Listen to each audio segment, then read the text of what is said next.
ॐ विश्वानि देवस्य वितरदुरितानि पराशुभः जद्भद्रं तन्न आशुभः। ॐ शान्तिः शान्तिः सुशान्तिर्भवतु। ज्वाल्पादेवी नमामि त्वं सर्वज्ञानविज्ञानदायिनीः। विस्तारितमयि ज्ञानं करोमि वन्दनाः। सृष्टिस्थितिविनाशानां शक्तिभूते सनातने गुणश्रेः गुणमयी देवी नारायणी नमस्तुते। भगवते नमः अम्बे नमः अम्बिके नमः। जय माँ भवानी ज्वाल्पा।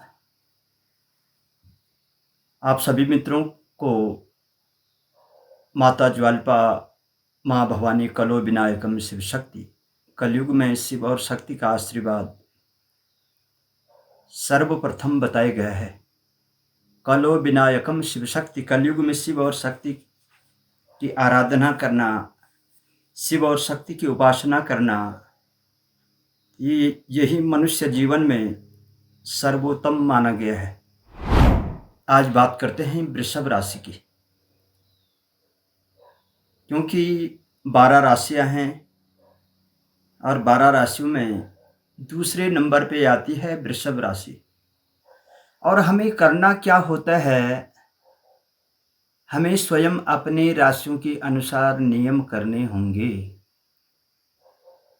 क्योंकि धर्मशास्त्र बताते हैं कि हम अपना एक दैनिक नियम बना लें।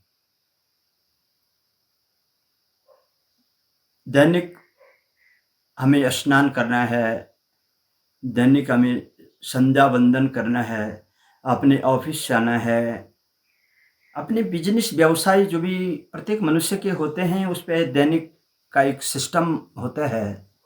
इसी दैनिक सिस्टम पे हमें करना क्या है कि मेष से लेकर मीन राशि तक जो 12 राशियां हैं और प्रत्येक व्यक्ति की राशियां हैं, तो उन राशियों के अनुसार, उनके नियमों के अनुसार हमें कुछ नियम बनाने हैं।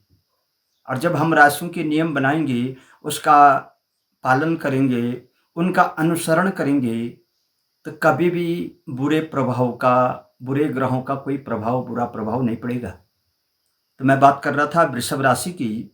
वृषभ राशि के स्वामी हैं शुक्र महाराज जी, और शुक्र महाराज जी विद्वान हैं, ब्राह्मण जाति के हैं और भृगु ऋषि के पुत्र हैं।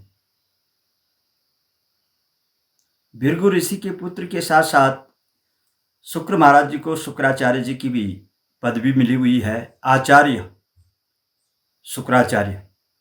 तो इनका जो स्वभाव है बहुत ही सौम्य स्वभाव कहें या राजस गुण कहें, क्योंकि दैत्यों के गुरु हैं, परम तपस्वी हैं, हर चीज को गहराई से जानते हैं। और प्रत्येक मनुष्य के भीतर, प्रत्येक इंसान के भीतर का प्रतिनिधित्व करते हैं शुक्र महाराज जी।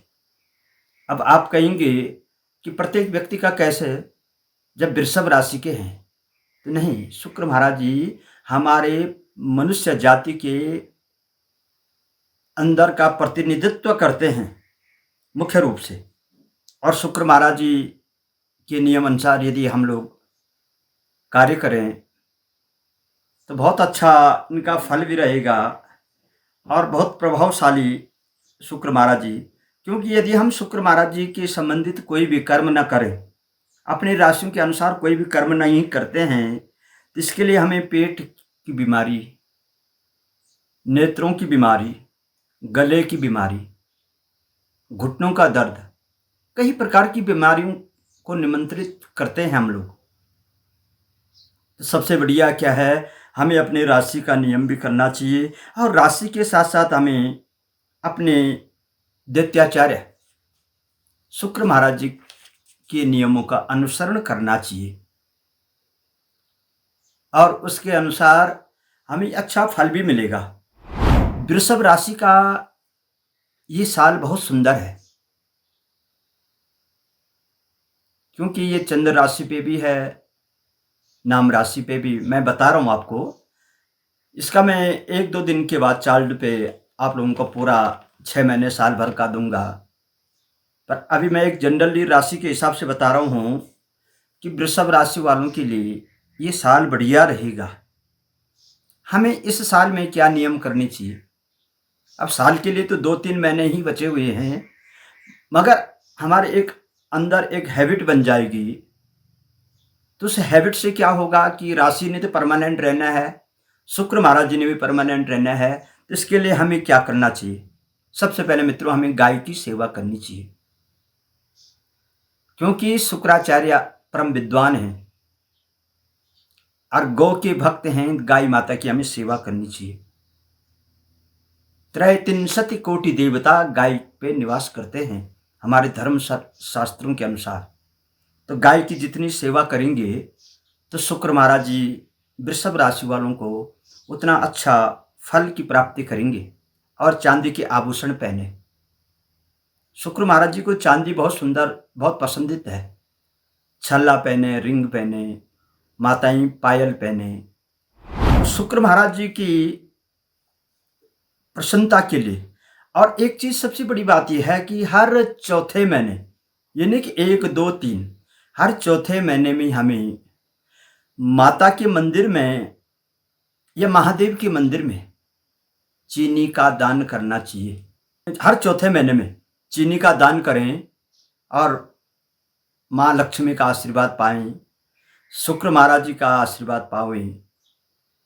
तो ये एक नियम बना लें, 1 किलो चीनी लेकर के और हर चौथे महीने मंदिर में दान करें। इससे धन और धान्य की वृद्धि होगी।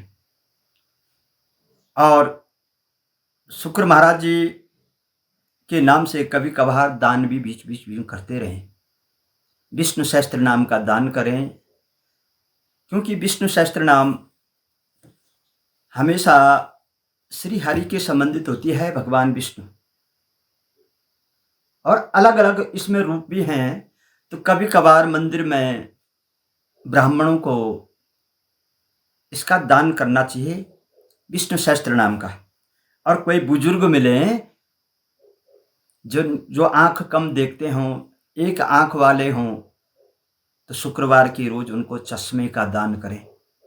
साल भर में एक नियम बना लें, एक चश्मा किसी बुजुर्ग को दान दे दिया तो उससे जो है शुक्र महाराज जी की अति कृपा होगी। और कभी कभार बीच बीच में शनि के मंदिर में जाएं, दीप जलाएं, पीपल के वृक्ष पे जाएं, दीप जलाएं। और जब इस प्रकार से हम दीप जलाएंगे तो उनका अच्छा प्रभाव रहेगा। सफ़ेद मिठाई, बर्फी आदि और मखाने का दान भी करें और स्वयं भी प्रसाद के रूप में भी ग्रहण करें। इससे भी शुक्र महाराज जी की दया दृष्टि, कृपा दृष्टि और आशीर्वाद के रूप में शुक्र महाराज जी का अच्छा प्रभाव रहेगा। क्या न करें? हरी वस्तु का दान न करें। जब भी दान करना हो तो सफेद वस्तु का दान करें, गुलाबी हो। शुक्र की संबंधित वस्तु का दान करें, काली वस्तु का दान न करें। और जो मैं बताता ही हूं कि प्रत्येक ग्रह पे, प्रत्येक राशि अनुसार जितनी भी वनस्पतियां हैं, औषधियां, जितने भी वृक्ष होते हैं, पुष्प होते हैं, उनका हमें उपयोग करना चाहिए। तो शुक्र महाराज जी के लिए जामुन का जो वृक्ष होता है, जामुन का जो फल होता है, उसकी पूजा हमें करनी चाहिए। चमेली हो गया, पलाश हो गया, इन पुष्पों की, इन गमलों की हमें पूजा करनी चाहिए। अशोक हो गया। और सफ़ेद फूल विशेष करके अपने घर के आगे भी लगाएं, आंगन में लगाएं। सफ़ेद फूल मंदिर में चढ़ावें। और इनमें से चाहे अशोक की जड़ हो, पलाश की हो या जामुन की हो, इसकी जड़ की पूजा करें और अपनी तिजोरी में अपने घर पे रखें। इससे नित्य निरंतर शुक्र महाराज जी का आशीर्वाद तो बना ही बना रहेगा। हमारे जो मार्ग बंद होते हैं वो सारे मार्ग भी खुल जाएंगे। और हो सके 11 बार, 21 बार शुक्र महाराज जी की बीज मंत्र की गायत्री का जप करें। प्रत्येक राशि के अलग अलग मंत्र होते हैं। बीज मंत्र, बीज का मतलब बीज से ही वृक्ष बनता है। तो बीज मंत्र का जप हमें अवश्य करना चाहिए। ओम भृगुराजाय विद्महि, आंख बंद करके इस प्रकार से भृगुराजाय विद्महि दिव्य देहाय धीमहि तन्नो शुक्रः प्रचोदयात्। ओम भृगुराजाय विद्महि दिव्य देहाय धीमहि तन्नो शुक्रः प्रचोदयात्। ओम भृगुराजाय विद्महि दिव्य देहाय धीमहि तन्नो शुक्रः प्रचोदयात्। देखिए, नित्य निरंतर यदि इस प्रकार का जप करोगे तो 1 महीने, सवा महीने के अंदर जितने भी रुके हुए काम हैं, जितने भी विघ्न बाधाएं हैं, सब दूर हो जाएंगी। और इस अपने राशि के इस जप को, इस गायत्री को अपना क्या बना ले, मूल बना ले। आप चलते हैं, रुकते हैं, रास्ते में, ऑफिस में, गाड़ी चलाते हुए, कहीं पे भी आप 1 बार, 3 बार, 5 बार इस जप का प्रयोग करें, क्योंकि ये व्यक्तिगत आपकी राशि का जप है, शुक्र महाराज जी का जप है। तो जब आप इस प्रकार से करेंगे तो शुक्र महाराज जी की भी परम कृपा हो जाएगी, क्योंकि हेम कुंद मृडालाभम दैत्यानम परम गुरु सर्वशास्त्र प्रवक्तारम तम भार्गवम प्रणाम्यम। शुक्र की राशि वाले बहुत विद्वान होते हैं, बहुत होशियार होते हैं, और हर रूप में सर्वशास्त्र प्रवक्तारम। आप चाहे साइंटिस्ट के क्षेत्र में लगा लो, टेक्निकल की क्षेत्र में लगा लो, किसी भी क्षेत्र में, तो शुक्र की वृषभ राशि वाले सबसे आगे आपको मिलेंगे। तो इस मंत्र का, इस गायत्री का जाप अवश्य और निश्चित करें। जय माँ भवानी ज्वालबा।